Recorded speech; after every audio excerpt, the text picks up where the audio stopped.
dan mengakui keberdosaan diri mereka untuk sungguh-sungguh percaya kepada Injil air dan Roh dan diselamatkan dari segala dosa mereka adalah harapan dan doa saya bahwa dengan itu Anda semua akan diselamatkan dari segala dosa dan menjadi umat Allah. Mereka yang memberitakan Injil Allah jangan pernah melupakan kenyataan bahwa ketika mereka memberitakan Injil air dan Roh, mereka harus terlebih dahulu membajak ladang hati yang berdosa dan memberitakan Injil surgawi.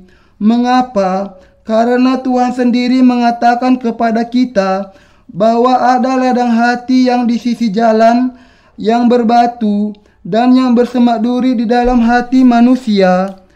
Kita semua harus memahami bahwa tidak pernah terlambat bagi kita untuk memberitakan Injil air dan Roh setelah kita terlebih dahulu menjelaskan firman Allah dengan cukup kepada manusia.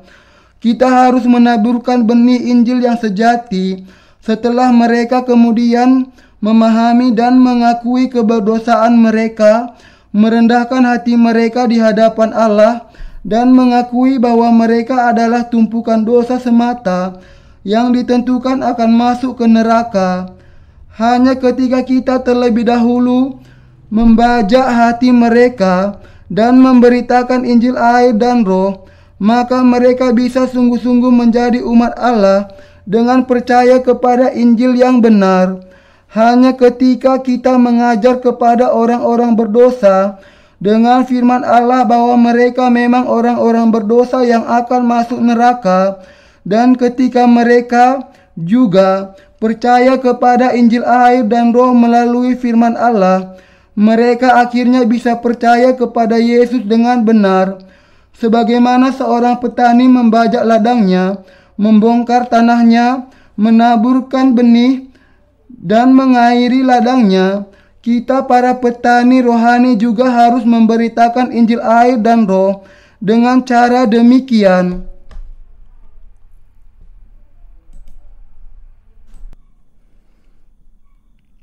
Pada awalnya, kita tidak mengetahui bagaimana untuk berladang dengan baik, karena kita sudah memberitakan Injil air dan Roh secara langsung, tanpa membongkar tanah hati manusia. Akibatnya, di antara kita yang mendengar Injil air dan Roh tanpa membajak hatinya secukupnya,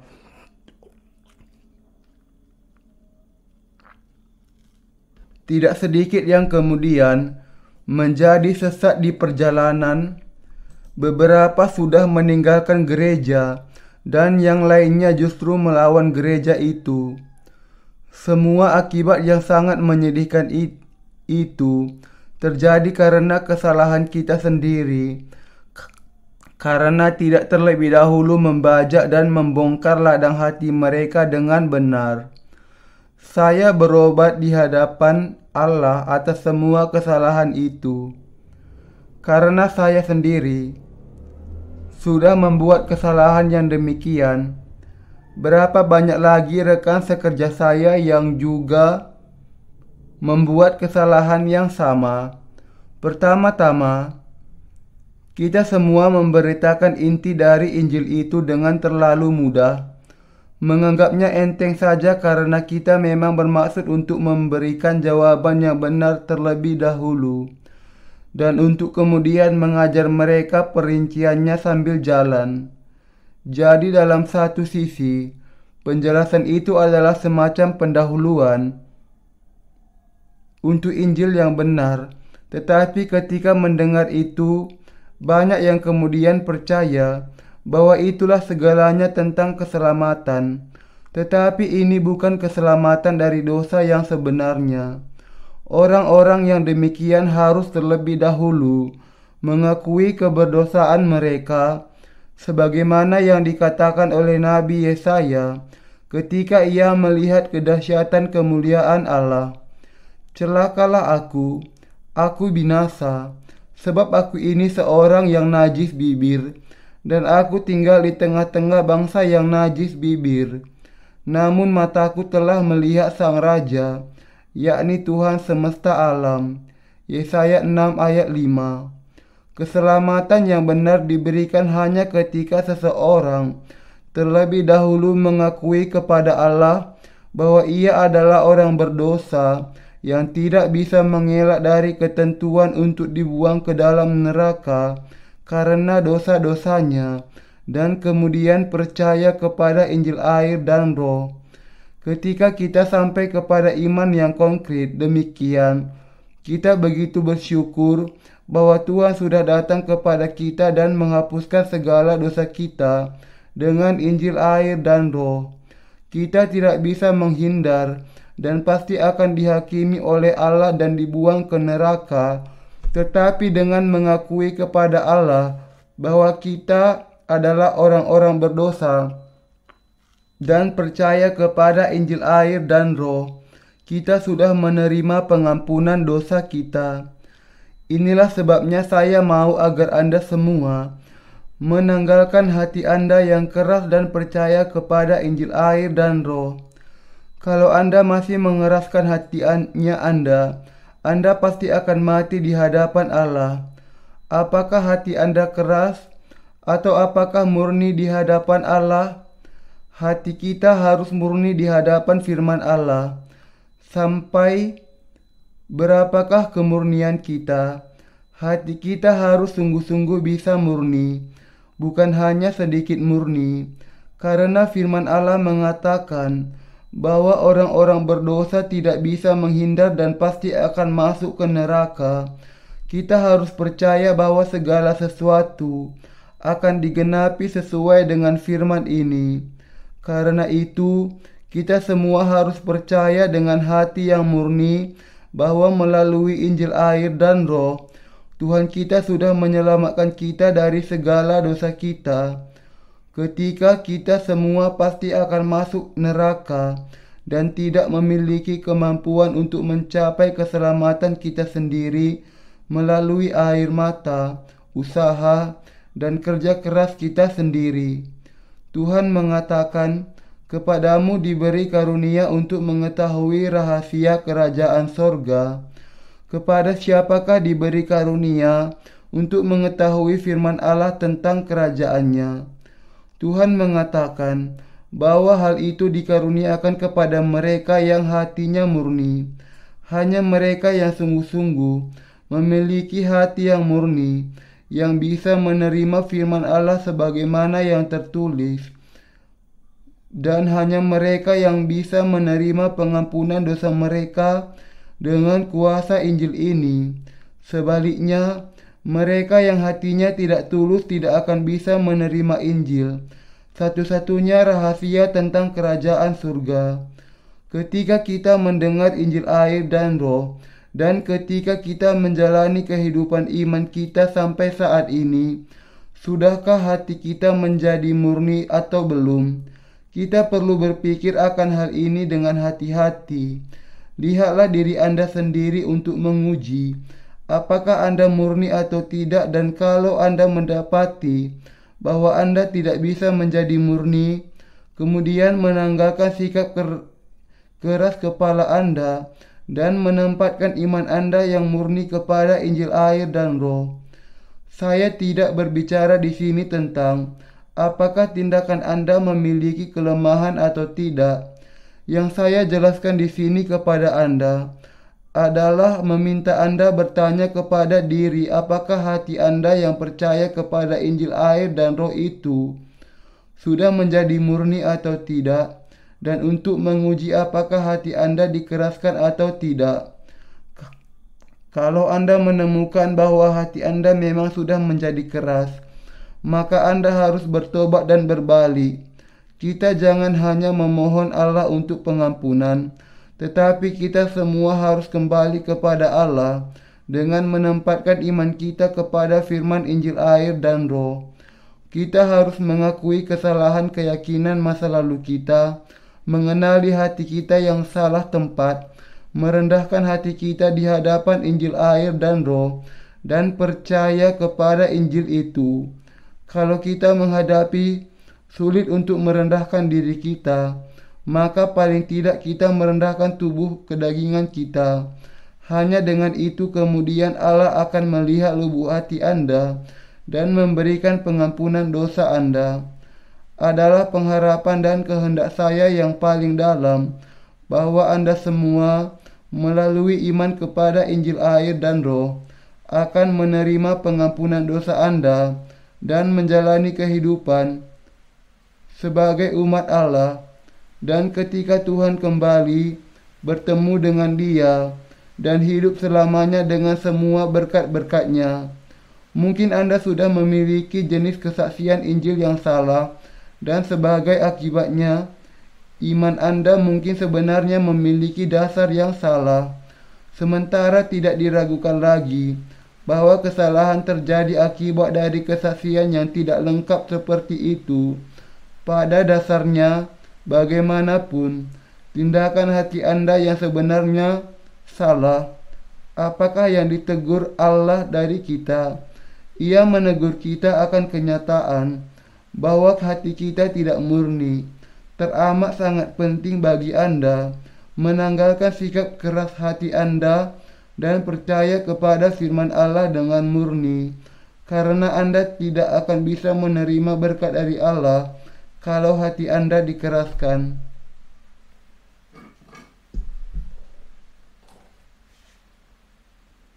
Di zaman dan masa ini adalah berkat bagi kita untuk mendengar dan melihat Injil air dan Roh dan percaya kepadanya dengan segenap hati kita. Tuhan kita mengatakan di dalam Matius 13 ayat 16-17, "Tetapi berbahagialah matamu karena melihat dan telingamu karena mendengar, sebab aku berkata kepadamu, sesungguhnya banyak nabi dan orang benar ingin melihat apa yang kamu lihat, tetapi tidak melihatnya, dan ingin mendengar apa yang kamu dengar, tetapi tidak mendengarnya." Memang, Tuhan kita sudah datang ke dunia ini lebih dari 2000 tahun yang lalu, dan Ia sungguh-sungguh mulai memberitakan firman pengampunan dosa dan darinya dan tentang kerajaan Allah ketika Ia berusia 30 tahun. Ketika Tuhan kita berbicara mengenai pengampunan dosa, Ia mengatakan kepada manusia tentang kerajaan Allah dengan menjelaskan firman dari perjanjian lama, dan Ia juga mengajar kepada mereka bagaimana mereka bisa diampuni dari segala dosa mereka dan diberkati. Mereka yang sungguh-sungguh melihat Dia dengan mata mereka dan mendengar dengan telinga mereka secara langsung darinya, pada saat itu memang diberkati. Sejak dari dunia diciptakan, hampir tidak ada nabi atau orang-orang percaya di masa perjanjian lama yang sungguh-sungguh mendengar apa yang dikatakan Allah sendiri tentang kerajaan Allah ketika Ia datang ke dunia ini dalam rupa manusia dan menyatakan dirinya. Ketika Yesus datang ke dunia ini, bangsa Israel sungguh-sungguh bertemu dengannya, melihat Dia dengan mata mereka, dan mendengar apa yang dikatakannya tentang Allah dan kerajaannya. Orang-orang itu sungguh-sungguh diberkati. Namun di antara mereka yang langsung mendengar firman secara langsung dari Yesus, masih ada orang-orang yang tidak mau percaya kepadanya. Di zaman dan di masa itu juga, dengan kata lain, ada orang-orang yang dengan mengeraskan hati mereka melawan Yesus dan tidak mau percaya kepadanya. Di antara 4 jenis tanah yang berbeda, mereka termasuk dalam salah satu dari 3 yang jelek dan harus dibajak. Kita bisa mendengar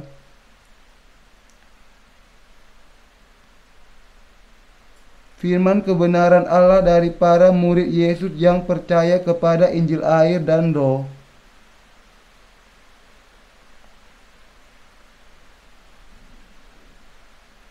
Di zaman dan masa ini, Anda juga bisa mendengar Injil air dan Roh dari mereka yang sudah menjadi murid sejati Yesus.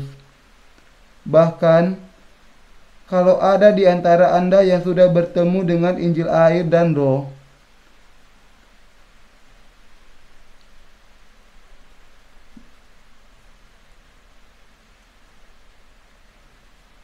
bertemu dengan para hamba Allah yang memberitakan Injil air dan Roh, dan mendengar dari mereka akan Injil ini, maka Anda termasuk orang-orang yang diberkati.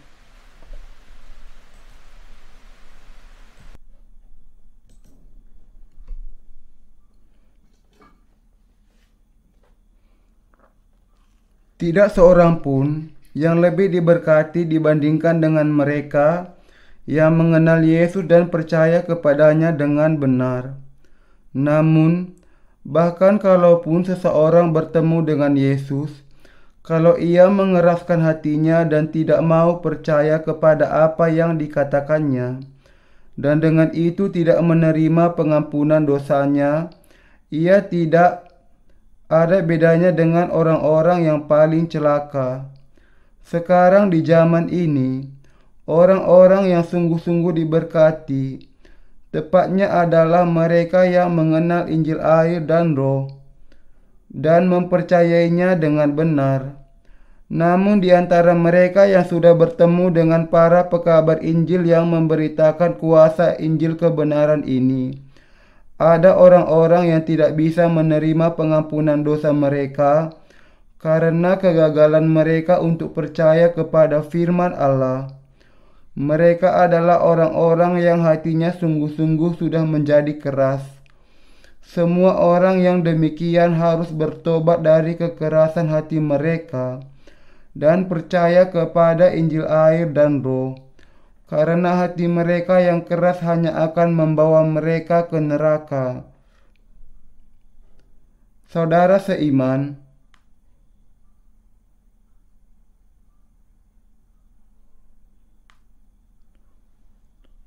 apakah kata-kata para hamba Allah yang memberitakan Injil air dan Roh hanya sekedar perkataan manusia, atau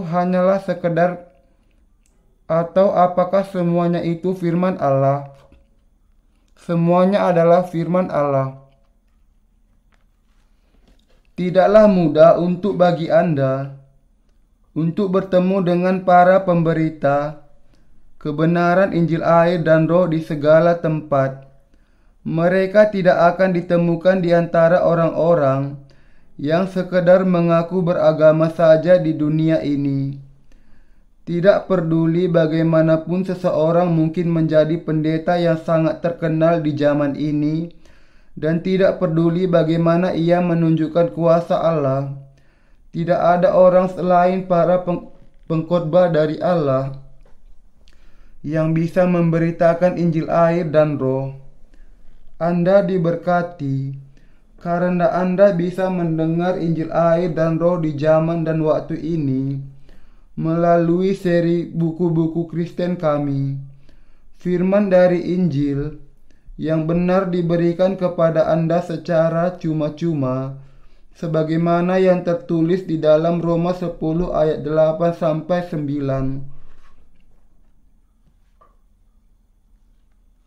Tetapi apakah katanya? Ini, firman itu dekat kepadamu, yakni di dalam mulutmu dan di dalam hatimu.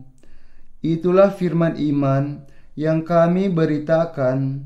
Sebab jika kamu mengaku dengan mulutmu bahwa Yesus adalah Tuhan, dan percaya dalam hatimu bahwa Allah telah membangkitkan Dia dari antara orang mati, maka kamu akan diselamatkan. Namun masih ada orang-orang yang karena hati mereka yang sudah keras, tidak mau percaya kepada firman Injil air dan Roh, bahkan setelah mereka mendengar firman Allah. Mereka adalah orang-orang yang sangat disesatkan. Mengapa? Karena mereka tidak bisa memahami kebenaran keselamatan. Karena saat hati mereka keras, mereka tidak bisa mendengar, bahkan kalaupun telinga mereka mendengar, dan mereka tidak bisa melihat, meskipun mereka melihat dengan mata mereka. Mereka dengan demikian ditentukan untuk dibinasakan atas dosa-dosa mereka, bahkan di tengah-tengah kesempatan yang keberkatan demikian. Sekarang Anda bisa mendengar firman Injil air dan roh di dalam gereja Allah dan pelayan-pelayan kami. Anda sekarang bisa mendengar firman Injil air dan roh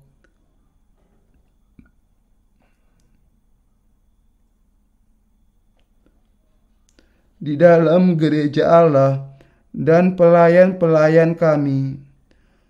Anda sekarang bisa mendengar firman Injil air dan roh yang mengandung rahasia dari iman, yang memampukan Anda untuk masuk ke dalam kerajaan Allah.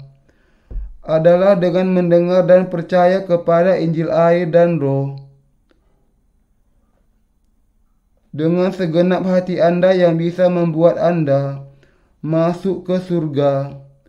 Kalau Anda tidak mendengar firman Injil air dan roh ini, Anda tidak akan bisa masuk ke surga meskipun Anda sungguh-sungguh menginginkannya. Di manakah selain di gereja Allah, Anda bisa mendengar firman tentang Injil air dan roh?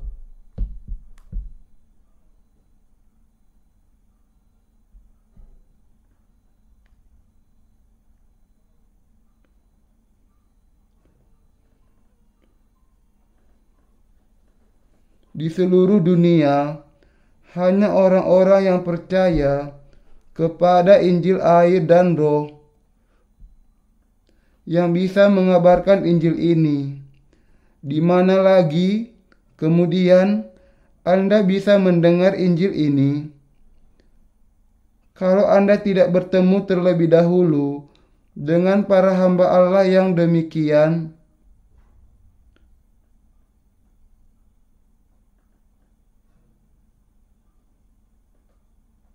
kami tidak membanggakan diri sendiri, tetapi saya hanya mengatakan bahwa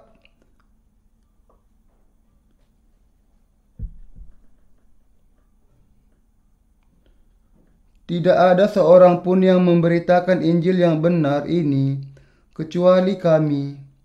Tidak peduli bagaimanapun kerasnya kita mencari, tetap saja tidak ada yang lain yang memberitakan Injil kebenaran ini. Kita sudah mendengar banyak orang mengaku kepada kami dengan perkataan mereka bahwa mereka tidak menemukan kebenaran ini. Tidak peduli bagaimanapun mereka secara terus-menerus mencari di seluruh kekristenan.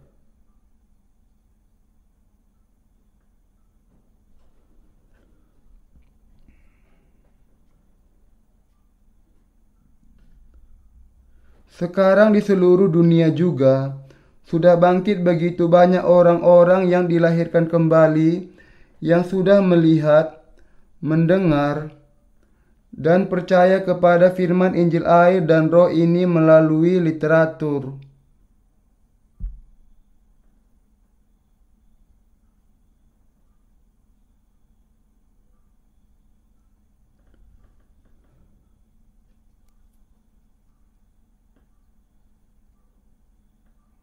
Baik dalam buku cetak maupun e-book. Kalau Anda salah satu di antaranya, Anda juga harus sungguh-sungguh percaya kepada kebenaran Injil air dan roh dengan setulus hati Anda. Anda harus mendengarkan kami dan percaya dengan rendah hati kepada firman Allah. Hanya dengan itu, Anda bisa paling tidak memahami rahasia firman kebenaran yang memampukan Anda untuk masuk ke dalam kerajaan surga. Kekristenan adalah perkumpulan dari orang-orang yang mengikuti Yesus Kristus.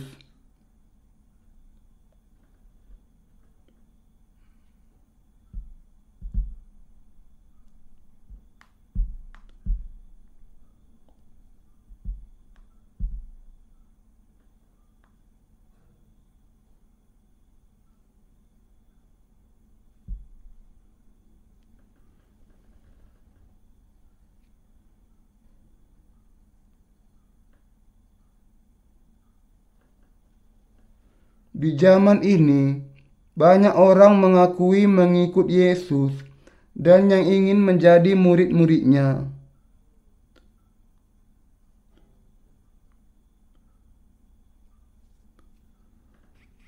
Tetapi mereka juga perlu memahami bahwa mereka hanyalah sekadar percaya kepada salah satu agama dunia ini saja.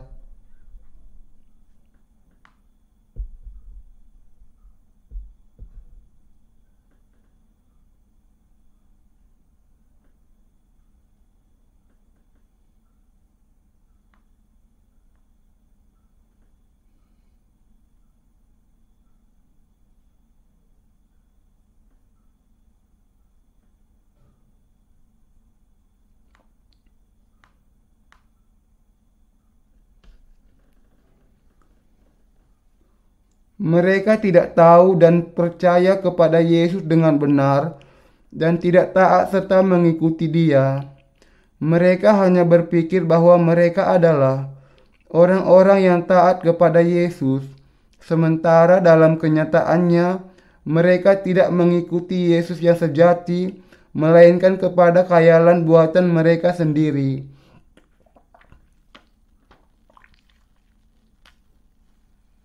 Kalau mereka tidak suka kepada apa yang dikatakan oleh firman, mereka bahkan membelokkan firman Yesus menurut kesenangan mereka sendiri agar cocok dengan apa yang mereka yakini.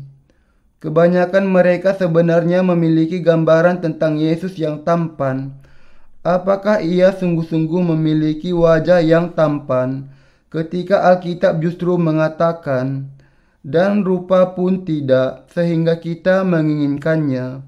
Yesaya 53 ayat 2. Mereka percaya sekehendak hatinya, bahkan mengubah hakikat Yesus, sebagaimana hakikat firman-Nya. Karena hal inilah yang mereka lakukan, sehingga ada satu kata kesimpulan bahwa mereka mengeraskan hati mereka. Tetapi apapun yang dikatakan Allah di dalam Alkitab sepenuhnya tidak ada kesalahan.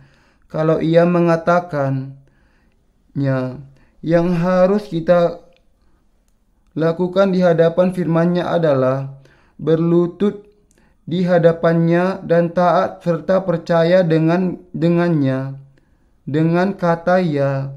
Bahkan kalaupun Anda mendapati bahwa sangat sulit untuk merendahkan hati di hadapan firman Allah, Anda harus memaksa diri Anda untuk merendahkan diri baik tubuh maupun hati Anda di hadapan Allah dan mengakui bahwa Ia yang benar. Kalau hati Anda tidak murni, Anda harus bertobat.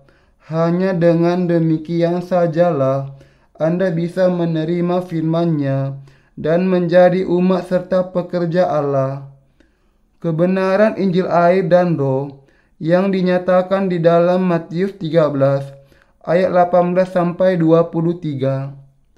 Tuhan sendiri menjelaskan tentang perumpamaan tentang penabur di dalam Matius 13 ayat 18 sampai 23 dengan mengatakan, karena itu, dengarlah arti perumpamaan penabur itu. Matius 13 ayat 18. Ia menjelaskan kepada kita dengan menarik analogi yang paralel kepada sesuatu yang kita kenal, sehingga kita bisa memahami. Firman-Nya akan rahasia tentang surga dan menangkapnya secara lebih mudah. Dalam Matius 13 ayat 19, Yesus mengatakan, kepada setiap orang yang mendengar firman tentang kerajaan surga, tetapi tidak mengertinya, datanglah si jahat dan merampas yang ditaburkan dalam hati orang itu. Itulah benih yang ditaburkan di pinggir jalan. Tidak sekedar semua orang, dengan kata lain, bisa memahami firman akan surga. Ketika seseorang mendengar firman keselamatan yang menjelaskan akan kerajaan surga, tetapi tidak memahaminya, si jahat akan datang dan merampas apa yang sudah ditabur di dalam hatinya. Untuk memahami firman-Nya dengan benar, kita perlu memahami terlebih dahulu bahwa kita adalah orang-orang berdosa yang sudah menyembah berhala di hadapan Allah. Sejak saat kita dilahirkan, kita pada dasarnya sudah gagal untuk mengenal Allah, menghormati Dia dan melayani Dia. Kegagalan untuk mengenal dan percaya kepada Allah sebagai Allah adalah dosa penyembahan berhala yang merupakan dosa terbesar di dunia ini. Inilah keadaan mereka. Kita perlu memahami betapa sesat dan keras hati mereka. Karena Adam dan Hawa, bapa dan ibu pertama umat manusia, berdosa terhadap Allah. Mereka mewariskan 12 macam dosa kepada kita sebagai warisan. Dan sebagai akibatnya, sejak saat kita dilahirkan, kita sudah terpisah dari Allah yang berubah menjadi orang-orang yang terkutuk yang meninggalkan Dia. Kita adalah benih yang mengeraskan hatinya sedemikian sehingga tidak bisa diselamatkan dari segala dosa kita dan bahkan berdiri melawan Allah dan tidak taat kepadanya, dan dengan itu ditentukan untuk dikutuk pada akhirnya, kecuali kalau Yesus Kristus menyelamatkan kita terlebih dahulu. Kita kemudian harus mengakui bahwa kita adalah benih dosa yang tidak bisa menghindar dan harus dibuang ke neraka karena ketidaktaatan kita, dan bahwa kita adalah gumpalan dosa yang sangat nista yang ditentukan untuk menghasilkan buah-buah dosa dan melawan Allah di sepanjang kehidupan kita. Kita harus memahami keadaan dasar dari kehidupan kita yang sebenarnya. Kalau kita tidak bisa melakukannya, semuanya akan dirampas dari kehidupan kita. Efesus 2 ayat 1-3 mengatakan, "Kamu dahulu sudah mati karena pelanggaran-pelanggaran dan dosa-dosamu. Kamu hidup di dalamnya, dan kamu mengikuti jalan dunia ini, karena kamu mentaati penguasa kerajaan angkasa, yaitu roh yang sekarang sedang bekerja di antara orang-orang durhaka. Sebenarnya dahulu ketika kami semua juga terhitung di antara mereka, ketika kami hidup di dalam hawa nafsu daging dan menurut kehendak daging dan pikiran kami yang jahat. Pada dasarnya kami adalah orang-orang yang harus dimurkai, sama seperti mereka yang lain." Allah menjelaskan di sini, "Kamu adalah benih pelaku kejahatan yang menyembah ilah lain di hadapanku." Kamu pada dasarnya adalah benih pelaku kejahatan yang melawan aku, berpihak kepada iblis si jahat itu, penguasa kerajaan angkasa itu. Ketika Allah mengatakan demikian kepada kita, kita harus mengakui kepadanya, kami memang demikian. Walaupun kami tidak sengaja melakukannya, kami tetap saja dikuasai iblis dan bahkan tidak mengenal Engkau. Kita begitu jahat, leluhur kita juga sangat jahat, dan demikian juga dengan keturunan kita. Kesesatan ini adalah dosa yang membuat kita tidak bisa mengelak dari dibuang ke dalam neraka. Kita memang orang-orang berdosa yang mengerikan, yang kalau Tuhan tidak menghapuskan segala dosa kita dengan Injil air dan Roh, tidak akan bisa menerima pengampunan dosa. Inilah sebabnya kita harus terlebih dahulu memahami keberadaan dasar kita. Kita jangan sampai hanya mendengar firman, tetapi kita harus mencapai pemahaman yang jelas akan hal itu. Kita harus sungguh-sungguh memahami bagaimana kita adalah benih dosa dan pelaku kejahatan, betapa kita sebenarnya tidak bisa mentaati hukum dan melakukan kebaikan di hadapan Allah, tetapi senantiasa melakukan perbuatan kejahatan, dan betapa kita tidak bisa diselamatkan dari segala dosa kecuali melalui Yesus Kristus. Kita harus mengakui bahwa kita memang ditentukan untuk mengikuti daging kita, untuk mencari kebenaran, kekayaan, dan kemuliaan dunia ini, dan harus dibuang ke dalam api kekal dan binasa selama-lamanya. Dan setelah memahami kejahatan di dalam hati kita, kita harus merendahkan hati kita dan menerima ke dalam hati kita dengan syukur bahwa Tuhan sudah menghapuskan segala dosa kita. Tuhan mengatakan kepada kita, "Kamu adalah benih pelaku kejahatan. Dosa-dosamu tidak bisa dibasuhkan, bahkan dengan sabun sekalipun." Inilah sebabnya ketika Yesus Kristus, Anak Allah itu datang ke dunia ini, Ia dibaptiskan oleh Yohanes Pembaptis dan mengatakan, "Demikianlah kita menggenapi seluruh kebenaran." Dan ketika Ia keluar dari air, Allah sendiri memberi kesaksian, "Inilah anakku yang kukasihi, kepadanyalah aku berkenan." Ketika Yesus dibaptiskan oleh Yohanes Pembaptis, Ia menanggung segala dosa kita.